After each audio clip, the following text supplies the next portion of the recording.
March 19, 1906, when Adolf Karl and Maria Eichmann gave birth to their first of 5 children, Adolf, in Solingen, Germany. Eichmann later recalled that his siblings made the years of his youth quite sunny. In school, he had trouble with subjects like literature and art, but his father was not discouraged. He believed his son would be a technician and pushed young Adolf to improve his math and engineering skills. Soon, Eichmann became fascinated by the vehicles of combat. When Eichmann was 8, the family moved to Linz, Austria, after his father became marketing director of the local electric company. Moving to a new country might have been difficult for a young child, but Germany and Austria were then world powers that shared both a language and culture. And by 1914, they would share a war. In July, Austria attacked Serbia and World War I began.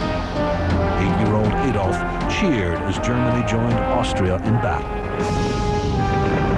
He even flaunted before Austrian classmates a German soldier's cap that his father had given him as a gift. Eichmann's family lived in an apartment in Linz for only 2 years when in 1916, Eichmann's mother died. His father remarried just a few months later. His stepmother came into the family as a devout Protestant and strict disciplinarian. Also, I understand that his father was strict and rather authoritarian. So with that kind of household environment, it's no surprise to see that Eichmann was somebody for whom rules were very important. As a child, Eichmann was a follower. When classmates emulated their Austrian heroes training for the front, Eichmann worked harder than any of his peers to obey the drill master's commands. Young Adolf was devastated when World War I ended with Germany's and Austria's defeat. The Allied powers prohibited these countries from ever unifying again, but many Austrians still held on to pan-Germanism, the belief that the two nations were forever bound by culture and history. The fall the war ended, Eichmann entered the same secondary school that Adolf Hitler had attended 17 years earlier. They even had the same history teacher, Dr. Leopold Pötsch, who was known for his virulent nationalism and openly racist views.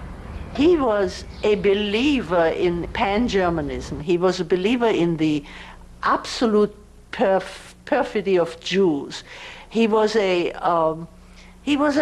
mean bastard, if you pardon the expression, and he filled the heads of those boys with stories of the magnificent race of Germanic people.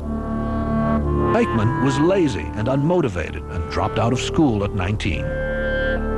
He always found life easiest when he took directions from his father, who decided in 1928 that his son should become a traveling salesman for the Sacconi Vacuum Oil Company.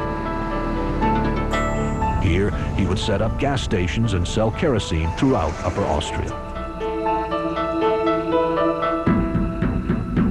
That same year, the Nazi Party won few votes in German elections. As a result, Adolf Hitler appealed to the middle class by exploiting a centuries-old hatred for Jews. He blamed them for every problem in post-World War I Germany and Austria, which he eventually hoped to annex. Eager for members with administrative skills, Hitler particularly tried to enroll students, professionals, and veterans into the Nazi Party. Hitler himself, of course, was a war veteran. Much of the ethos of the party was built around that wartime experience. Either people who were themselves soldiers of the front, or people like Eichmann, who were actually too young to have been in the war, but who were war watchers, who were young boys during the war. So these veterans organizations were prime recruiting grounds. 22-year-old Eichmann even lacked the ambition to direct his leisure time. He fell easy prey to a friend's suggestion that he join the youth section of the German-Austrian Veterans Association.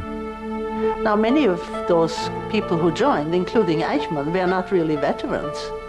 They were lured in by a certain camaraderie of going into the mountains, of meeting, perhaps learning how to shoot, learning how to drill, and always with an eye on pan-Germanism.